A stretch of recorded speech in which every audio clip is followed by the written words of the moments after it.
Hey guys, I know it is Sunday.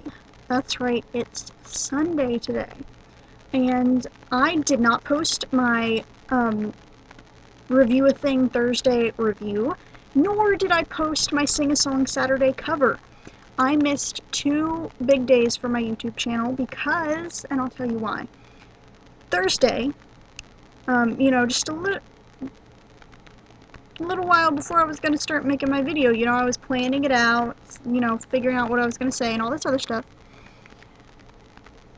Thursday morning, as soon as I woke up, Mother Nature decided to be a little bee and cause me to start my time of the month Thursday morning, as soon as I woke up. Well, actually, I woke up at like noon, but it was Thursday morning to me, because I just woke up. But anyway, and so I felt like crap Thursday. I felt like throwing up. It was yucky, and I felt terrible. And so I was not in the mood to make any videos of like me on Thursday or on Friday, because Friday was kind of like my recovery type day to try and recuperate. And then Sunday today's Sunday, I meant Saturday. Saturday I was going to start making these videos, but then my friend Kat, also known as RebaRocks100, posted this video that she called Contest, with a bunch of like question marks and exclamation points at the end and stuff like that. And she decided that she wanted like all of her like YouTube friends and stuff and other people to post their own Addams Family videos. They could be like slideshows or music videos or crack videos, or whatever. She just wanted to see some new Addams Family videos. And so I took her up on that like challenge, and I spent pretty much all of Saturday working on this awesome freaking video of mine that I just posted at 3 a.m. this morning, because I started working on it Saturday afternoon at like 6 in the afternoon, somewhere in there. And then I didn't finish it until like 3 in the morning, and so that's when I posted it on YouTube. But go check it out on my channel. It's called Morticia's Song, and it's like a music video about Morticia and Gomez, but with Sally's song from Nightmare Before Christmas, but it's the Amy Lee version. And I worked really hard on it, and I love the outcome of it. I think it turned out really great, so go check that out. It's pretty awesome. But now that it's Sunday, I thought I should probably go ahead and post the review for the week and the cover for the week, so that way by the time Monday rolls around, I'm not like so far behind schedule that it messes with next week. So, well, technically I guess it would be this week now since it's Sunday, but you know what I mean. So, as I told you guys before, I'm going to be reviewing this book, well, this book and the book before it in the trilogy. This is called the All Souls Trilogy by Deborah Harkness. Deborah Harkness, I think is how you pronounce her last name. And she's like an upcoming author. The first book in this trilogy was her first publish. And just to give you a little insight on what the trilogy is about, it's about this witch named Diana, so it's kind of like that kind of fantasy stuff. And in this world, in this universe, there are 4 basic types of humanoid people. There's your typical human, there's witches, obviously, demons, and vampires.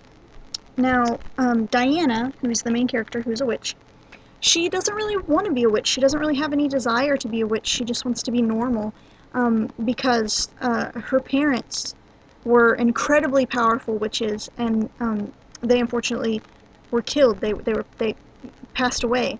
And I don't want to give away any spoilers, but her parents are the main reason why she doesn't want to be a witch, because they passed away and left her alone and stuff, and she just wants to be normal. She doesn't want to use her powers, and so she is actually a historian at Oxford in England, And she got there like all on her own. She didn't really use any of her magic to get anything that she needed. You know, she uses her magic very seldomly and only to do like simple little things like get a book off a shelf that she can't reach or something like that, you know. And so Diana is studying these manuscripts in the library, and she comes across this one manuscript that's called Ashmole 782. I think that's the number. Yep, 782. And Ashmole 782 is a very strange manuscript. She mentions that it kind of like called to her, kind of, sort of. And it turns out that this manuscript is enchanted with magic, and so she knows that at one point it belonged to a witch. And it was like spelled, and she said when she touched it, it was almost like it was alive, like it was like warm and like it felt like it was breathing and stuff. And so that's some pretty crazy stuff. You know, you pull a book off a shelf and it's alive. That's pretty crazy. But anyway, and she says, well, Diana, the character, says that it felt like a spell was releasing when she opened the book. And it's true, the spell was releasing when she opened it up, and it turns out that that means that the book was supposed to only open up to specific people, and I'm guessing that means that Diana is one of those, one of those specific people. And so when she opened it and the spell released, it kind of released all this energy and stuff, and all of the other like creatures in the world, you know, like vampires and demons and other witches and wizards kind of felt that energy and was drawn to it. Because everybody is wanting this book, wanting this manuscript. Everybody's looking for it, everybody wants it.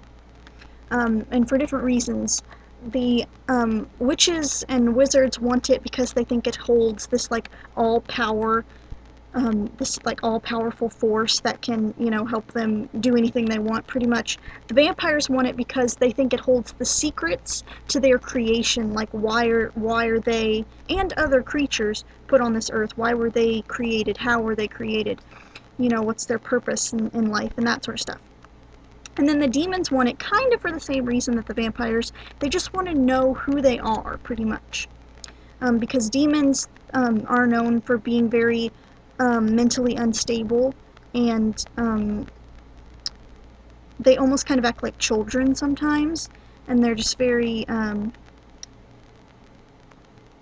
kind of not completely in control of their minds. So they just kind of want to know who they are and get some insight on what it means to be a demon, kind of. So now that everybody's after this book, they all think Diana has it, even though she doesn't anymore. She put it back in the library. And now it's suddenly disappeared from the library. She can't call it back. So everybody's looking for this book, and they're going after Diana for it, and she happens to meet a vampire who goes by the name of Matthew de Clermont, which is an awesome French name, by the way. And Matthew de Clermont is, like I said, a vampire, and he's like said to be like really handsome and stuff, and he's like really freaking tall. At first, Diana's kind of like, oh, you're a vampire. You know, vampires can like charm people into doing pretty much whatever they want. That's kind of dangerous. I should probably stay away from you. You seem kind of dangerous. She's kind of got like her defenses up, and she's like alarmed. And so she doesn't want to be around Matthew very much. But Matthew at first just wants the book. He's like, dude, just give me the book. But she don't have it, like I said. And she can't call it back, so. And, so Matthew ends up kind of like tagging along her, because he doesn't really believe that she doesn't have the book at first. So he kind of like tags along with her wherever she goes. Then later it turns out that there's a point where he says, you know what, I don't even want the book anymore. Well, he does still want the book, but I mean, that's not his main priority at the moment. He changed his mind to where now his main priority at the moment is protecting Diana from all these creatures that are now coming to her for the book. So he still, of course, wants the book, because, like I said, he's a vampire and he wants to know about the creation and stuff like that. So he still wants the book, but that's not his main priority anymore. Instead, he wants to protect Diana, and so he, he's this really powerful vampire, like really powerful, and so there's a lot of creatures that fear him. So as long as he's in the library with her, like no other monsters or creatures or whatever will come after Diana in the library. So he kind of like tags along with her to protect her from other creatures. And then this escalates, and it turns out that they fall in love. And I know what you're thinking, oh, not another vampire romance, oh, it's Twilight all over again. But I promise you, don't worry, this book is nothing like Twilight. Yes, there's a vampire, and yes, he falls in love with the main character, but it's nothing like Twilight. This trilogy, this series, is much more mature, it's much more well written. Diana Harkness is an awesome author. She writes really well. It's really detailed, and it's incredibly historically accurate, because Diana Harkness is actually a professor of history herself. So, she knows what she's talking about.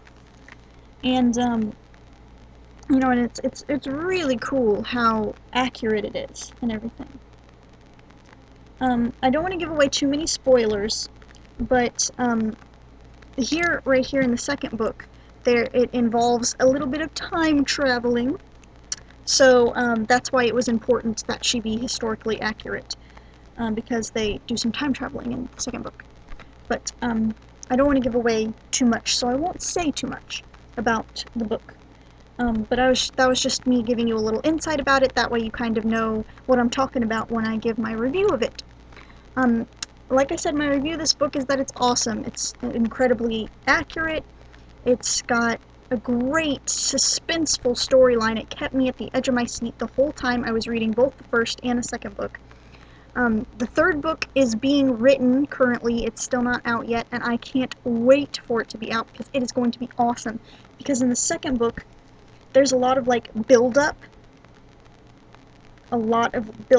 and there's kind of like a crew, like a group of main characters. It's kind of like this team, and this ragtag team of creatures, that includes let me think here, 1, 2, 3, 4 vampires, 1, 2, 3 now, I think. There's 3 witches, and 2 demons. And this ragtag team of creatures is going to stand up against the villains of the story, which are this wizard named oh geez, I forget his name.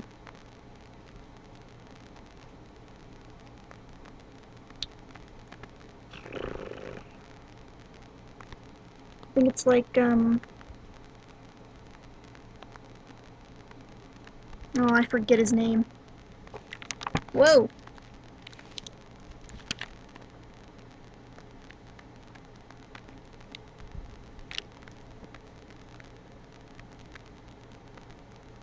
Oh well, anyway.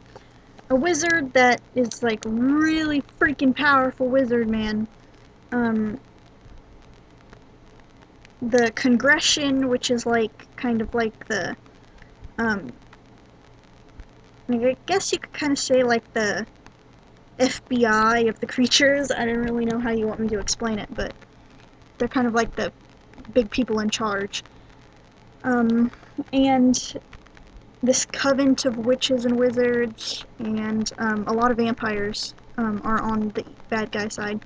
But anyway, this ragtag group kind of gets back together at the end of the second book, because they're a lot of the members are kind of sprawled out and spread out everywhere. Well, they finally all recuperate at the end of the second book. And so, that just goes to show how much, is building up to the big climactic third book, where there's this big epic battle between good and evil, and it's going to be awesome, I can tell. And, there's a little bit for everybody in these books, I think. I mean, like I said, there's the suspense and the great storyline. There's a lot of action, a lot of fighting and stuff. There's, drama. out the freaking wazoo, and of course there's the romance, and so I mean it's like a little something for everybody. I highly recommend it to anybody who likes, you know, romance, drama, fantasy, especially fantasy, obviously, or action, or I just highly recommend it, I guess. But it's a really awesome series. Cannot wait for the third book. It's going to be epic. And stay tuned for my cover, my Sing-A-Song Saturday cover later today.